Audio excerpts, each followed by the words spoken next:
করে আমার বক্তব্য যদি বিএনপির ভারপ্রাপ্ত চেয়ারপারসন জনাব তারেক রহমান আপনি শুনেন, কক্সবাজার মডেল মসজিদ থেকে, এই অডিটোরিয়াম থেকে আমি আপনাকে বলছি যে মানুষ আলেমগণ আশায় বুক বেঁধেছিলেন।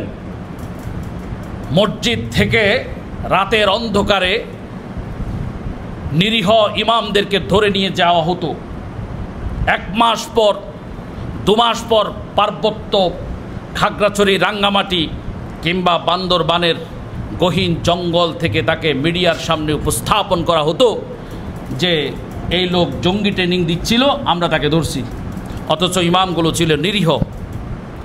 বহু হাজার হাজার মাদ্রাসা শিক্ষককে, ছাত্রকে ফ্যাসিস্ট সরকার মামলা দিয়ে জেলে ভরে রেখেছিল। এখনও তারা জেলে।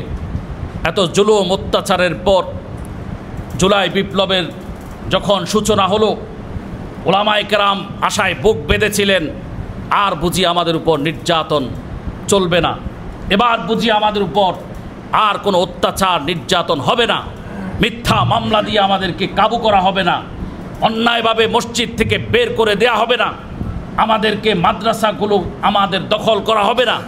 এটা ওলামায়ে কেরাম স্বপ্ন দেখেছিলেন। কিন্তু আপনার দলের কিছু পাতি নেতা, কিছু সন্ত্রাসী, মুখোশধারী, চাঁদাবাজ, রংবাজ, টপ টেরর সন্ত্রাসী যা করছে এটা খুবই দুঃখজনক। তারা নানা জায়গায় আমার ইমাম, খতিব, মুয়াজ্জিনদেরকে অন্যায়ভাবে চাকরিচ্যুত করছে। তারা তাদের গায়ে হাত তুলছে। যেই দুঃসাহস আওয়ামী ফ্যাসিস্ট সরকারের কর্মীরা, নেতারা করেনি, সেটা আপনার দলের কিছু কতিপয় দায়িত্বশীল নেতা করছে।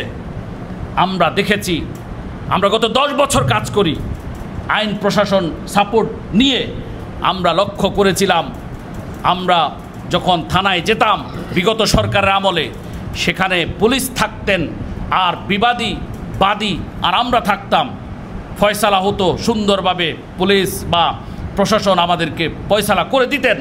কিন্তু জুলাই বিপ্লবের পরে আমরা লক্ষ্য করছি যে অপরাধীরা ইমাম, খতিব, মুয়াজ্জিনদেরকে নির্যাতন করার পর আমরা যখন আইনি ব্যবস্থা, আইনি পদক্ষেপ নেওয়ার জন্য থানা কিংবা প্রশাসনের টেবিলে যাই, সেখানে গিয়ে দেখি আপনার দলের কিছু ঘুষখোর নেতা ওই অত্যাচারী, নির্যাতন, ইমাম নির্যাতনকারীর পক্ষে সেখানে এসে বিচারে আমাদের কাজকে বাধাগ্রস্ত করে।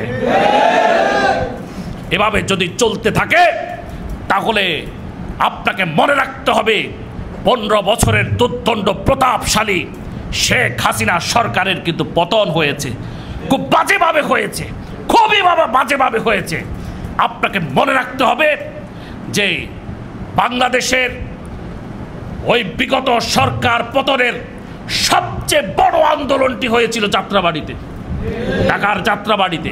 আর শেখ হাসিনা স্বীকার করেছে সেই যাত্রাবাড়ির আন্দোলনকে যারা চাঙ্গা করেছে, যারা শক্তিশালী করেছে, যারা আন্দোলনকে চূড়ান্ত পর্যায়ে নিয়ে গেছে সফলতার দিকে, তারা ছিল যাত্রাবাড়ি মাদ্রাসা সহ আশপাশের হাজার হাজার মাদ্রাসার ছাত্ররা।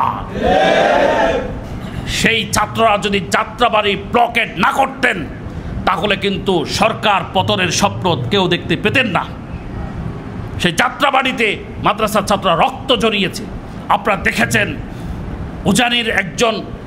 উজানি পরিবারের একটা ছেলে আলেম, তাকে কিভাবে গুলি করে পশু পাখির মতো ব্রাশ ফায়ার করে, একটা নয়, দুটা নয়, তিনটা নয়, অজস্র বার তাকে, অসংখ্যবার তাকে কি করা হয়েছে, গুলি করা হয়েছে।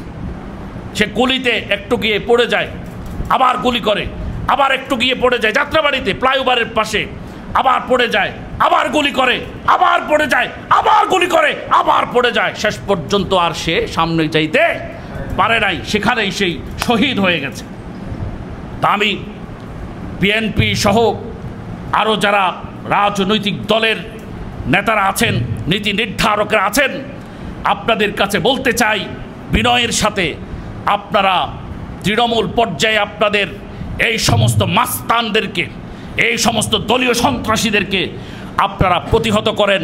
জনাব তারেক রহমান, আপনি বলেছেন আপনি 7,000 নেতাকর্মীকে দল থেকে বহিষ্কার করেছেন। অন্যায়ের জন্যে, কিন্তু আমরা দেখেছি সেখানে ইমাম নির্যাতনকারীরা সেই তালিকায় নেই। ইমাম নির্যাতনকারীদেরকেও সেই তালিকায় অন্তর্ভুক্ত করতে হবে, এটা আমাদের দাবি। শানে সাহাবাজ জাতীয় খতিব ফাউন্ডেশন একটি অরাজনৈতিক সামাজিক স্বেচ্ছাসেবী সংগঠন। আমরা সর্বদলীয় মাসলাকের দলমতের আলেমদের কি করি? প্রতিনিধিত্ব করি। আমাদের কোনো রাজনৈতিক পরিচয় নাই। কেউ যদি প্রমাণ করতে পারে আমাদের রাজনৈতিক পরিচয় আছে, আমরা তাকে চ্যালেঞ্জ করলাম। এই 10 বছর আমাদের সংগঠনের বয়স, এই 10 বছরে একটাও রাজনৈতিক কোনো পলিটিক্যাল কানেক্টিভিটি আমাদেরকে কেউ প্রমাণ করতে পারবে না ইনশাআল্লাহ।